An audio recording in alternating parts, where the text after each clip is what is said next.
Buongiorno amici, bentrovati su questo mio canale in cui parliamo di orchidee. Io sono Daniele. Oggi mi accingo a fare un rinvaso del Phragmipedium, se ve lo ricordate. Phragmipedium è quello alto 1,40 m, il apprendista stregone, Socerers apprentice. E è finita la fioritura. Questo era lo stelo del fiore alto 1,40 m, è 2 anni che sta qui in questo composto di inerti.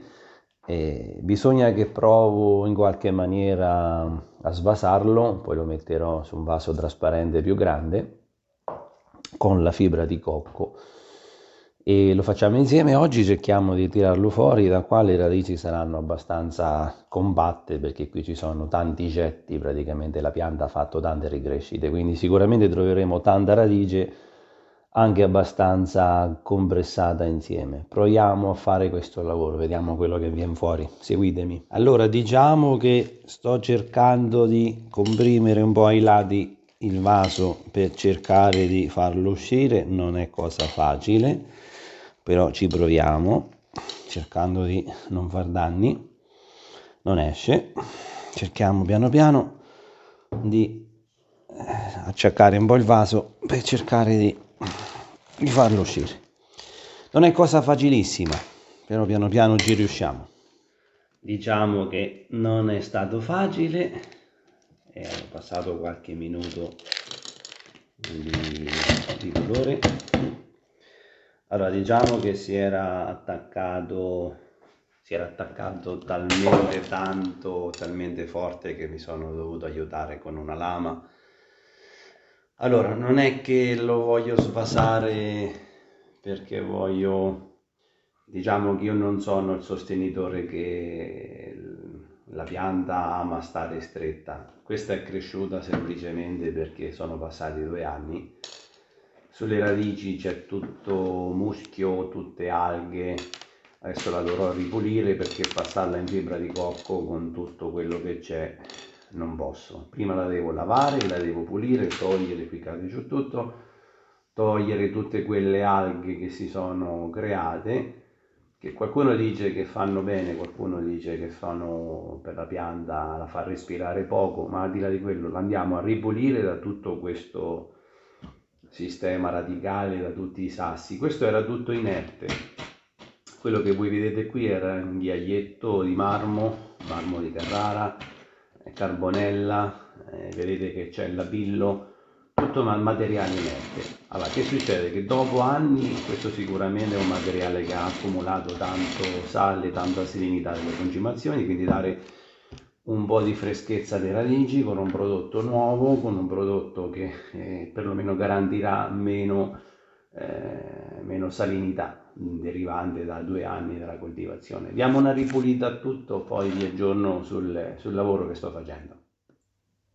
Bene, diciamo che questa è tutta l'acqua sporca del lavaggio delle radici. Abbiamo cercato di togliere tutto l'inerte che c'era, sembra vederle che le radici siano buone, in buono stato. Qui vedete il getto nuovo che verrà fuori, qui vedete il getto vecchio, ho già tagliato il ramo che c'era quella spiga di fiore alta 1,40 m. Questi sono i nuovi getti, questo dovrà dare la nuova fioritura. Diciamo che la pianta sta bene, radici, marce non ne ho trovate, non ne ho viste. Questo è tutto lo sporco che chiaramente sta dentro il vaso dopo 2 anni di gestione. Quindi è chiaro che troviamo dentro eccesso di salinità. Serve il lavoro che facciamo non tanto per stressare la pianta, ma per dare una ripulita a tutto quello che può succedere in anni di coltivazione. E sicuramente eccesso di concime ci può essere tutto. Se noi andiamo a misurare quando diamo l'acqua di scolo e la misuriamo con un micro Siemens, forse ci rendiamo conto che probabilmente mettiamo giù un tipo di acqua di concimazione e quella che ne deriva sotto nel piattino, l'acqua che scola forse ha una concimazione, un livello di concimazione più alto. Finisco di pulire, visto che tante radici marce non ce ne sono, ha un buon apparato radicale, quindi vuol dire che il sistema di coltivazione era buono e adesso cercherò di metterla diversamente e vi documento il tutto. Seguitemi che faccio subito il lavoro. Eccomi, missione compiuta. Sono riuscito a farlo nel giro di mezz'ora. Allora, questo è il vaso nuovo che utilizzerò per mettere la pianta. Abbiamo visto che questa orchidea ha buonissime radici. Per metterla, allora, ho cercato anche di togliere tutte le radici marce. Sono andato al centro con il dito a cercare di trovare il più possibile radici marce da togliere. Ogni tanto ancora vedo qualche pezzettino di inerte che cade. Allora, la cosa da fare è semplicissima. Questa è la fibra di cocco che io ho. Sicuramente faremo un macello in casa, ma non è un problema, succede. Metto uno strato sotto di fibra di cocco e poi adagio giù la pianta.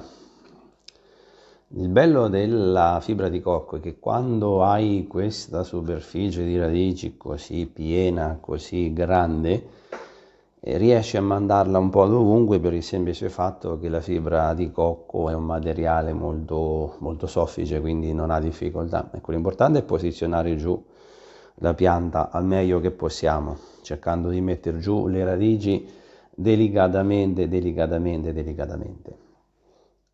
E poi ti rendi conto che praticamente la radice è talmente grande che non riesci a metterla nel vaso che pensavi, perché nonostante che sia più grande non ci si riesce, ma non è un problema perché sono andato a prendere un altro vaso forato sotto, vedete, non è un vaso pieno, chiuso. Ho visto che la pianta non riuscivo a metterla giù, mi sono detto non è il mio obiettivo quello di far soffrire la pianta con le radici, ho cambiato programma.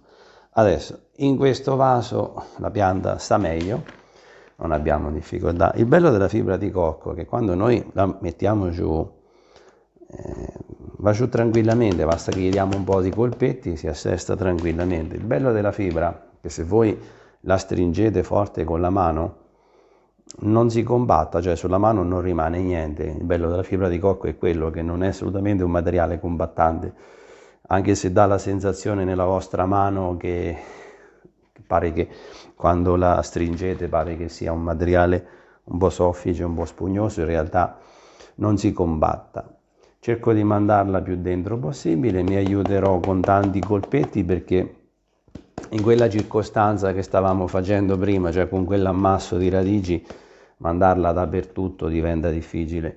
Se non ci aiutiamo con qualche colpetto diventa difficile. Cerco di fare il lavoro, non vi annoio mentre lo faccio perché sicuramente vi porto al lavoro finito da breve.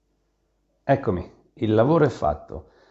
Ho sistemato come volevo, ho mandato la fibra di cocco in tutti i posti sbattendo e sono riuscito a saturare bene tutti i punti. Non vedrò le radici, è un semitrasparente, però non avevo un vaso a portata di mano, questo precedente era troppo piccolo. Perché il problema è che quando vai a smatassare quella quantità di radici poi non riesci più a metterla. Il vaso precedente era questo piccolino qua, c'è stata per 2 anni, si è comportata bene la radice nell'inerte, volevo passare a questo ma non sono riuscito. L'altro forse è della stessa dimensione, però va giù dritto, quindi le radici gliel'ho fatta collocarle bene. E se guardate all'interno praticamente non dobbiamo sommergere la pianta con la fibra di cocco, dobbiamo lasciare la base scoperta in modo tale che la pianta possa vivere e respirare bene, non vanno sommerse.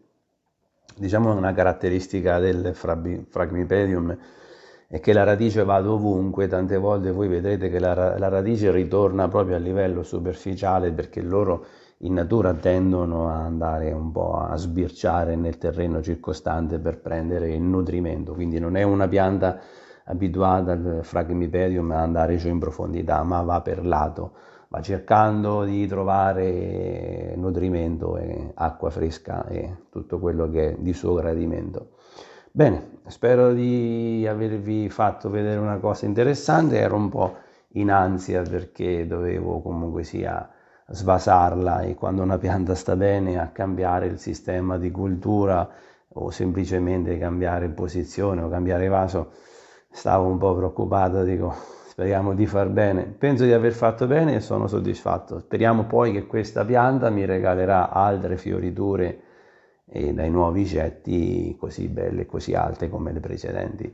Grazie di avermi seguito e a presto e al prossimo video.